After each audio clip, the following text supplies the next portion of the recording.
Thank you, Kid Donit. So, happy Mother's Day sa tanan, no? May God's blessing be upon you, especially sa mga mothers. Kag daw ining adlaw ko no, adlaw sang blessing eh. Galing mga klase sa blessing nga daw hindi gid ko ka komentar gid. But anyway, I pray that the Lord will bless us as we study His Word. Samtang gapamalandong kita sa iya pulong, pangayo kita sang blessing sa Ginoo. Kagapati man ko nga i-bless kita sa Lord kung ginapamalandungan ginaton, kag ginatunan, kag ginabaton, sang sincero ang iya pulong. And by the way, gusto ko lang i-ambal sa inyo na nalipay gid kuya kada imbitar niyo sa akon. Kay ginakabit ko nga akong kugalingon nga ex-officio member sang ining simbahan. Kag nalipay mo ko nga si Pastor Monica, I think you are doing well, no? Mayo gid ang aton recovery. Kabay pa nga mangin kasing niwang mo ako, no? Na mayo gid, no? Kabudlay ba lang dako ka? Kabudlay magiho. But I praise the Lord that the Lord is blessing you and helping you to recover. Kag I pray nga the Lord will continue to preserve your life. Hatagan kaniya sang malawig nga kabuhi para makapadayon ka sa bisyo kay kanami gini sang imo ministry diri sa Potter's Clay Church, no? Kag sa tanan, once again nagapangamuyo gid ko sang padayon nga pag-bless sang Ginoo sa ining church, no? Kag kabay pa nga sa aton pagpamalandong, medyo I do not know kung inline gid ni sa aton nga message, pero pangitaan ka nga pamagi nga inline Finding God through faith. Makita ko na karon kung gasangayon man. Pero ang ginbutang sa Ginoo sa akong tagipusoon nga i-share sa inyo sa buong aga, dira makit-an sa James chapter 1 verse 27. Isa lang gali ka bersikulo, no? James chapter 1 verse 27. Okay, may I request you to please stand as we read this verse. I will be reading from the New King James Version. So, hambal dira sa James chapter 1 verse 27. Pure and undefiled religion before God and the Father is this: to visit orphans and widows in their trouble, and to keep oneself unspotted from the world. Lord, sa amon pagtuon sang imo pulong sa bunga aga, kag sa amon pagpadayon sa pagsimba sa imo, gapangamuyo gid kami nga mabatyagan namon ang imo presensya. Ikaw gid ang mag-bless sa amon. Ikaw gid Ginoo ang magtudlo sa amon kung ano ang buot silingon sang imo pulong.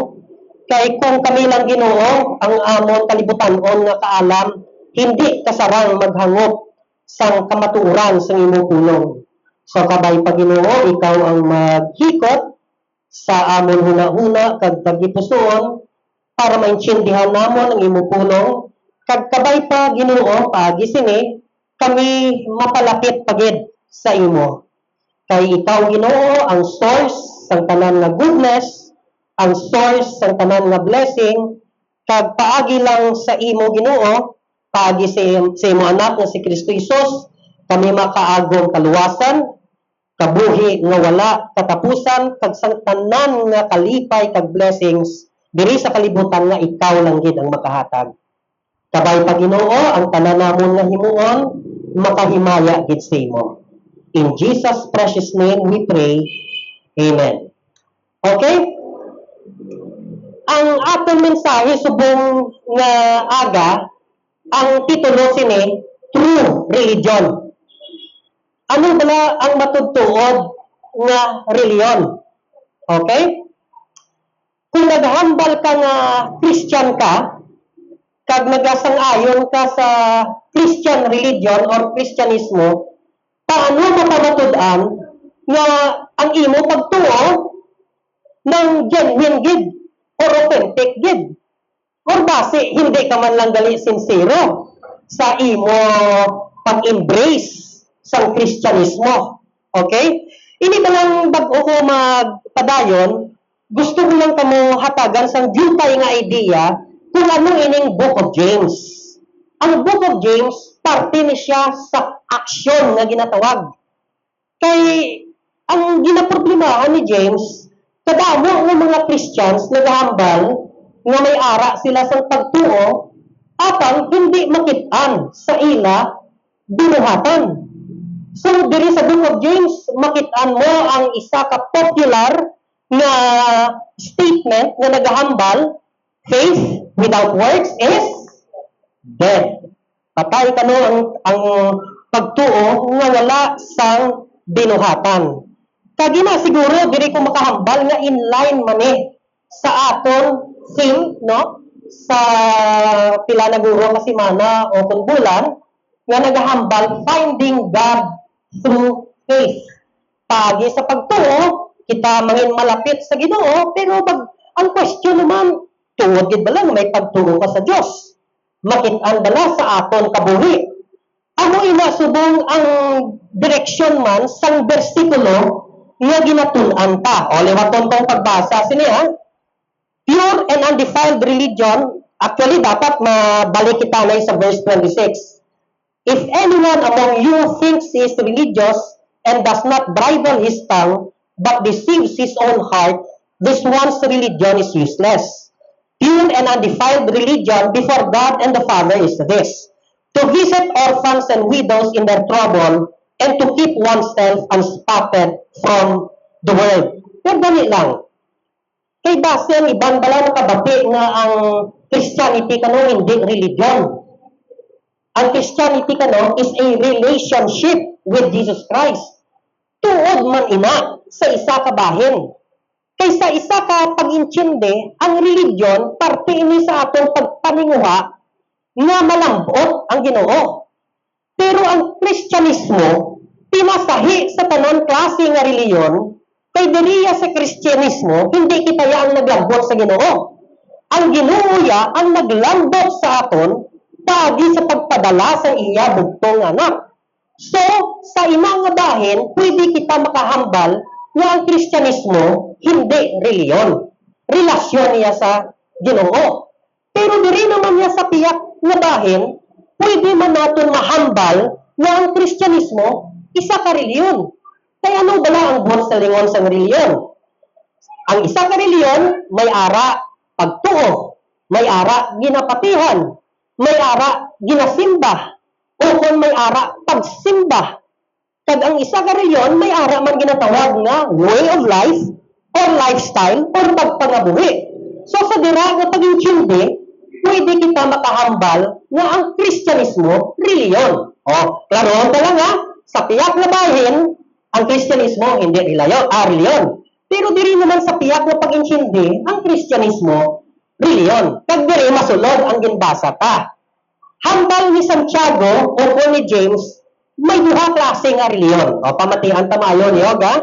May ara, worthless nga reliyon, wala pulos na pagsimba o kon reliyon, kag may ara, faultless nga reliyon. Worthless, faultless. Magsiling ka worthless, wala pulos. Magsiling ka naman niya, faultless, wala kasawayan. Okay. Hambal diri sa verse 26, paano mo mabalaan kung ang isa ka reliyon wala pulos? Hambal dira, kung nagapaminsar ka nga religyoso ka, o kung Diyos nun ka, pero hindi ka kabalo magdisiplina sa imo dila, wala pulos ang imo reliyon. Amo ina ang wala pulos nga reliyon. Balikan ka lang na. Ikaduha, ang ginatawag nga faultless nga religion. Hambal sa Biblia, ang faultless nga reliyon, wala kasawayan, putli klase nga reliyon, matutungod nga reliyon sa tubangan sa Diyos, amo ang pagtatap, pagbulig, pagpalangga sa mga ilo, pag mga balo. Okay. Sa mga iloy, sini nga Mother's Day, nga mga balo, para ni sa inyo. Para sa mga kabataan nga wala na sang amay, fatherless, ini nga mensahe para man sa inyo. Kagabay pa, ini makabuligid sa inyo, kag sa aton man tanan, nga dumdumon naton sila, kung ang aton reliyon, kag pagtuo, kag pagsimba, Matutungod gid. Okay. Hindi ko nalanggit pagpadaluman inang ginatawag nga worthless nga religion. O kung wala pulos nga religion. Diri ko ya makonsentrar sa ginatawag nga faultless religion o kung matuttuod nga religion. Tatlo ka butang. Paano mo mabalaan nga ang imo pagtuo bilang isa ka Kristyanismo, paano mo mapamatud-an nga ang imo pagtuo, pagsimba, pagtabig nga Kristyan ka, authentic, genuine, matutuo, basic piki lang na. Tatlo ka butang, sunod sa ginbasa naton, pamatian tamayo. Number one, if your religion is true, you must learn to control your tongue. Number one, control your tongue. Number two, if your religion is true, if your Christianity is true, you must know how to care for the needy.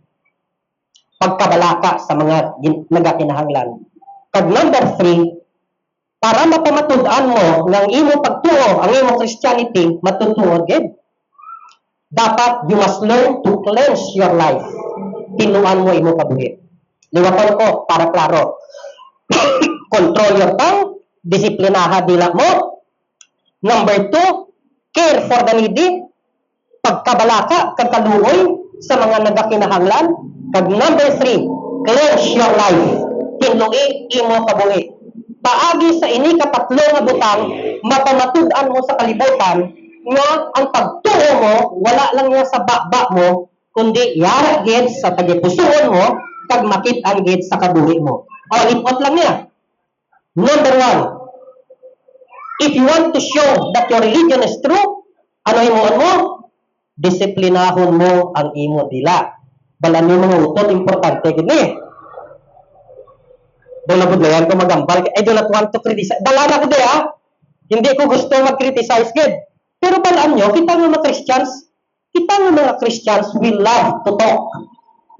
Mahilig kita nga maghambal, taghambal. Walihay, Sunday school, Bible study, prayer meeting, sharing. We always talk. Bigla, kag manotisar ko isang wala kitang gahalon. Kung ano ang gagawa sa atong baba, especially during prayer meeting. Kung gusto mo mabalaan kung anong nakatabo sa kabuhi sa tanan ng membro sa simbahan, attend ka prayer meeting. Kay diragid gagawa. Sister, doon at ko problematic, subong si sister nga mo ni. Pangaluyuan ta siya. Galing kay ang gwa sila daw chismis na. Okay?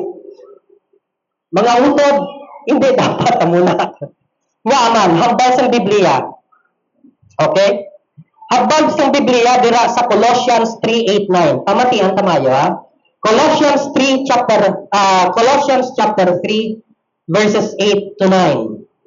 But now you yourselves are to put off all this. Diretsohan ko na lang Ilonggo Bilang mga Christians na kamo, dapat buhian nyo na, bayaan nyo na ang ginatawag na kaakig, malisya, pagyaguta, higko, ng mga tinaga na nagagwa sa inyo baba. Verse 9, hindi kamo magbinutig sa kadaysa. Kay mga bago na kamo, ginbilin nyo na naiya ang daan nga kabuhi. Klaro, halin sa Biblia, kung gusto mo nga mapamatud-an nga ang imong pagtuo, genuine, dapat kabalo kita magdisiplina sa aton baba. Kag ginahatagan ko gid ni siya sang emphasis kay isa gid may kadako nga weakness sang mga Christians. Wala guro exempted. Okay? Isa pa gid ka bersikulo diri naman kita sa Ephesians chapter 4 verse 29. Aring hambal, pamatay tamayo aring hambal ni Pablo. Sigurado agad nga wala sang korap. Gabok nga mga pulong nga nagagwa sa imo baba. Muslimon mga malain ang pamuyayaw, mga malain nga mga pulong, mga makasala kapag sa imo baba, hindi gina dapat magwa sa aton mga bakbak. Kaya ano ang dapat magwa sa bakbak ta? Hambal diri, ang maayo lang gid. Ang makabulig sa imo kapwa-tawo, sa imo utod sa Ginoo, kadambal diri necessary for edification that it may impart grace to the hearers. O kung sa Ilonggo pa, ang ihambal mo, ang butang na uswag man, maka-lift up man sa imo utod, kag makahatag grasya sa iya. Teka magkatong aton to galingon. O, anong gagawa sa bakta? Wala ko gambang exempted ko diya. Tanan kita, nalara pagkukulang, paglambot sa ini nga butang. Pero importante gid ni, kay ang ginaistoryahan di testimony naton mo. Gambal kita, Christian kita, or para sabi sa amo ni Pastor Munik, gawali kami di. Gulpe lang kung mga keg. Kita, basta malipat kita kay may thunder and lightning nga magwa sa bata, wala na. Patay na. Magkadto na sa simbahan, kag mamati sa aton, wali. Hindi na sila magpati. Isa lang kasala, guba na. Amo nang problema da. Amo na kinanglan, control your tongue. Okay, ikadua. Care for the needy. Kundi tapos na kita sa control of the tongue. Kung gusto mo nga ipakita sa kalibutan kag mapamatud-an nga ang imo pagtuo tutuod gid, dapat may ara gid kita pagkabalaka sa mga nagakinahanglan. Ini subong medyo seryoso ko partisin kay tungod na realize ko nga isa ni kadako nga kakulangan sa mga Kristiyanon. Seryoso ako sa paghambal nga ang isa naton ka weakness, pamatian ta nila yung mga utod tungod sa set-up sang evangelicalism nga ginatawag, tungod sa set-up bala naton bilang mga baptist, sabi nga Christians, ang set-up sa aton religion, laban ang sambal. Seryoso niya, hindi ko niya gusto mag-condemnar o mag-criticize. Obserbasyon lang Parehas ang ginambal ko kagina, ano ba lang mga aktibidades naton? Halos tanan naton nga activities sa simbahan o sa mga conference, nag-revolve or nag-sintro sa hambalanay. Whether you like it or not, kita nga mga born-again Christians, Baptist Christians, nabanggit kita sa hambal. Pero kulang sa wala. Ano na kilala niyo naman si Pastor Dondoy, no? Ano na, believe dito, ako admire dito siya. Gawali siya, pero may mga medical mission siya. Dili sa subad, di ba? May medical mission siya. Daon po ko na siya, gakadto kami sa mga, basta mga street children. Upod ko to siya, ginapakaon mo. Ginagastusan niya na ginapakaon. The medical mission. Kung diin-diin ka lalambot, dasan gahatag mga tracts, gahatag mga libro, action. Ginahatag ko siya nga ihemplo sa inyo, kay kisa mas makadulot bala sa aton una-una kung may example gid. Hindi lang siling balaya nga words lang. Makitaan mo gid pala concretely kung anong buot silingon sa practical Christianity, genuine, authentic nga Kristyanismo, makitaan sa kabuhi, makitaan sa action. Si Pastor Gontoy. Kabay pa nga tanan kita, mangin parehas sa iya. Kaya nga atong paghambal, dalala ko niya, guilty ko niya, ang atong paghambal, hindi niya substitute for action. So, hambal diri sa verse 27, pure and undefiled religion before God and the Father is this, to visit orphans and widows in their trouble. Okay, naghahambal kita nga God is love, I am a Christian, love one another, etc. Di na natin pagkabalaka sa mga ilo kag sa mga balo.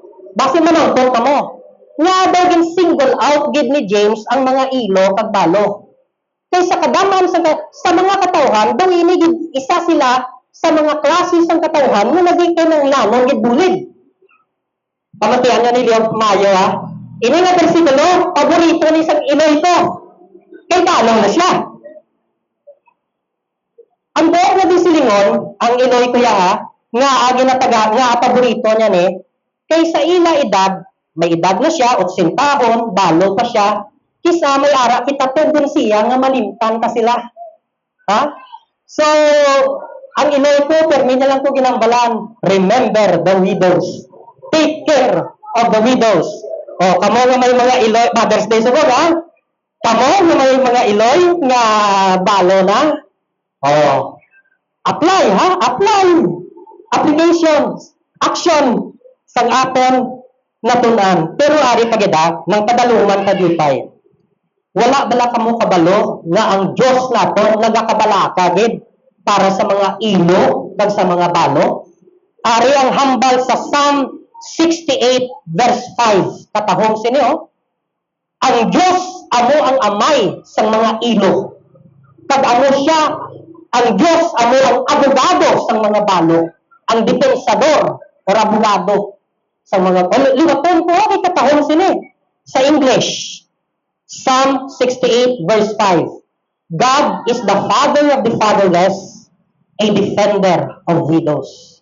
Ang Diyos amo ang amay sa mga ilo, kag amo man siya ang abogado o kung depensador sa mga balo. Kaya pamangkot ko sa aton tanan. Kung ang atong Kristyanismo magpagtungo authentic or genuine, di bala dapat ginasunod naton ang ehemplo sa aton amay? Ano ba ang aton amay? Nagakabalaka siya sa ilo? Nagakabalaka siya sa mga balo. Kung gusto mo, nasundon mo ang ehemplo sa aton amay, amo mo na yung ka. Right? Okay. Pero hindi tayo paglimitahan. Kaya ang although ang gin-mention ni James ilo kag balo, ang prinsipyo dere broad. But sa lingon balahig na de ang tanan nga nagakinahanglan. Ang mga pigado, ang nagamasakit, ang yara sa prisuhan, ang nagakinanglanon bulig, ang ginagutom, dala na da. Ha? Dapat nagakabalaka kita, kag nagapakita man kita, paagi sa aton actions, nga parihas kita sa amay nga mahigugmaon kag may kaluoy. Okay. Lastly, lipot lang niya. Basig lang ni. Paano mo matud-an o kung makit-an nga ikaw matutuhog na Christian? Nga ang pagtuho mo genuine? Ano ganing number 3? Cleanse your life. O basahon ko liwat ang verse 27. Pure and undefiled religion before God and the Father is this: to visit orphans and widows in their trouble, and to keep oneself unspotted from the world. O kung sa Ilonggo pa, dapat nga tinuan mo o siguraduhon mo nga hindi ka mahigkuan sa kalibutan. Okay. Pamangkot. Ano ang matabo kung ikaw nagahambal nga Christian ka at ang worldly ka?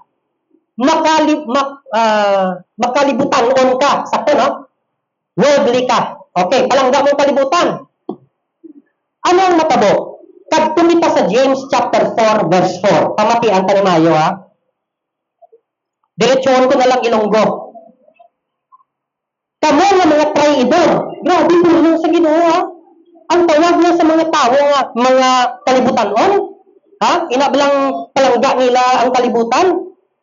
Magsiling ka kalibutan, hindi ya tao ang ginastoryahan ta. Ang ginastoryahan ta, grabe nga pagpalangga sa dungog diri sa kalibutan. Grabe nga pagpalangga sa kwarta diri sa kalibutan. Katanan nga kasalanan sa kalibutan amo nang palangga nila. Ano nga ang sa Biblia? Mga traidor kamo. Wala bala kamo kabalo. Kung ginaamigo nyo ang kalibutan, kaaway nyo ang Diyos. James chapter 4 verse 4. Para sigurado lang ko nga madulog gid. Pasensyahan niyo lang kung kaliwat-liwat ko. Pero lain gid ya kung pulong sang Ginoo ang mabatian nyo. Liwaton ko, ha. Anong tawag niya sa aton kung kita mag-amigo sa kalibutan? Traidor. Mga traidor kamo. Wala bala kamo kabalo nga ang pag-amigo sa kalibutan ginahimo mong kugalingon mo nga kaaway sa Diyos. Di paano mo pa matud-an sa kalibutan nga matutungod ka nga Christian? Kung ikaw gali kaaway sa Diyos, pero wag na panay pa. Basi mamangkot ka mo, anong bot silingon sa worldly? Anong bot silingon sa makalibutan-on ka? Eh, basi bala ang iban hindi kinsindi kung anong bot silingon sina. Ang sabat, ara da sa 1 John chapter 2 verse 15. Up, okay. Kadto kita da liho. 1 John chapter 2 verse 15. Anong hambal dira? Do not love the world or the things in the world. If anyone loves the world, the love of the Father is not in him. For all that is in the world, the lust of the flesh, the lust of the eyes, and the pride of life is not of the Father, but is of the world. O kung sa Ilonggo pa, hindi nyo paghigugmaon ang kalibutan, ukon ang mga butang sa kalibutan. Kay kung ginahigugma mo ang kalibutan, buot silingon, wala mong ginigugma. Napatian nyo na? Kung ginahigugma nyo ang kalibutan, buot silingon, wala nyo ginahigugma ang Diyos. You cannot serve two masters. Hindi pwede duha ka agalon ang imo simbahon. Pili ka gidya isa. Kalibutan o kung Diyos. Pero wala pa nato na sabat. Ano ba silingon sa kalibutan? Hindi yung kalibutan sa tawong ginastoryawan ka. Ang kalain sa kalibutan. Kano ba silingon sina? Ara sa verse 16. Ari ang ara sa kalibutan. Ari ang mga butang sa kalibutan. Nga kung diin akig gidang Diyos. Last. Deta. Nabudlayan ko ng ita sa Ilonggo sa word nga last. Pero Tagalog nami. Pagnanasa. Ha? Pagnanasa. Nami ng word kay Piasado ginamo. Pagnanasa. Busilingon, gakurog-kurog nga handong kagdumot. Nga maangkon. Pagnanasa. Tiyambal sa Biblia. Ari. Ang ara sa kalibutan. Pagnanasa. O Tagalogon ko lang ha. Pagnanasa ng laman. Busilingon, imoralidad. Pagnanasa sang mata. Busilingon, kadalok. Bugal sang kabuhi. Busilingon, ang pagtikal, ang pagpabugal sang imo mga ari-arian. Ako yan, manggaranon ko. Damo ko auto, bisan isa lang ang masakyan ko. Damo ko kwarto sa balay, bisan isa lang ka kwartong matulugan ko sa isa kagabi. Damo ko kwarta sa bangko. Tungod sina, hindi ko matulog. Kaya basi padula. Oh. Kaya punto ko, ang ini nga mga butang sa kalibutan, karibal ini sa Diyos. Amo na ang Diyos, akig sa mga ini nga butang. Amo na nga ang tawag nga sini, kung amiguhon mo na, traidor ka. Kaya ang imo pagpalangga, nabalhin, gikan sa Diyos, sa simple nga sugilanon. Kung palangga mo ang kalibutan, buot silingon, ang Diyos mo ang kalibutan. Kung ano? Kung palangga nyo ang kwarta, buot silingon, ang Diyos mo, hindi na among Diyos. Ang Diyos mo, amo ang kwarta. Ang gwa sila, ang kalag mo, ang pagitustuhon mo, mahigkuan. Amo na ang ngambal ni James. Halong ka sa kalibutan. Halong ka sa mga butang dira sa kalibutan nga makatingtar sa imo. Kay ang uno nga butang, mahigkuan niya ang imo pagitustuhon. Ang imo kalag, mangin mahigko. Padaluman ko ni Jutaya, kay gusto ko mamalandong gid kita. Ano ang matabo? Kung ang imo kabuhi o kung kalag, mahigkuan sang kalibutan. O pamatiin nga niliyaw, seryoso ko di. Una sa tanan, mabulagan ang imo mata. Ang higko, makadto sa mata sang imo kalag. Magbasa ka sang Bible, wala epek. Wala dulot. Wala epekto. Ikaduha, tungod mahigkuan ang imo konsensya, nahuya ka magpalapit sa Ginoo. Sakto? Subot sa lingon, doon ka maranta ng mga munyo. Ano pagid? Nahuya ka magsimba. Kay bisan, especially kung may nakahibalo. Nga nahigkuan ka na gali sa kalibutan. Nahuya ka magsimba, kay nahuya ka sa imo ko galingon. Nahuya ka magpalapit sa Diyos. Nahuya ka doon paras bila niya, dantag ni iba, sa nakasala sila, nahuya sila. Ano nang ipikto kung mahigkuan ang imo nga kalag sang kalibutan? Ang lain pagid. O, diri ko matakot ha. Maghambal ko, diri ko matakot. Sa ini nga punto, diri ko matakot. Pero bakit may magasunta? Okay.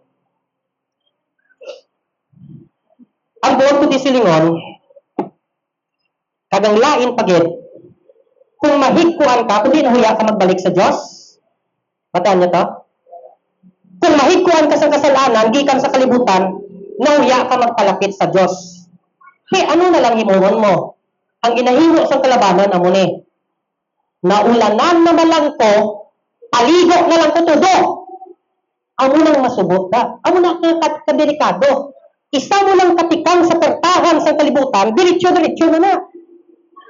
Amo na dapat, dira ka lang sa pagtikang, kung pati na. Kaya kasi magambal ka bla, gamay malang nga kasalanan.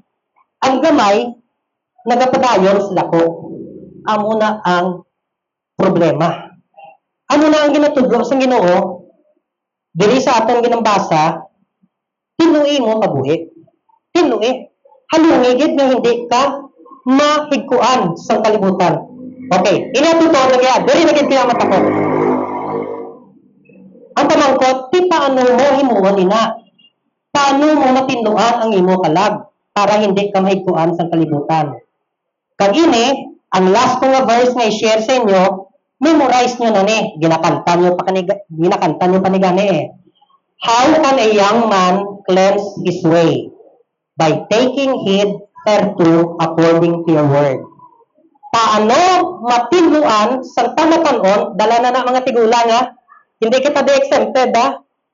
By the way, tigulang na ko ha? Balanon ha? Puti buhok ko, may senior ID pa ko, may free pa ko, may discount pa ko, Pastor Burik. Ikaw langid ka pa.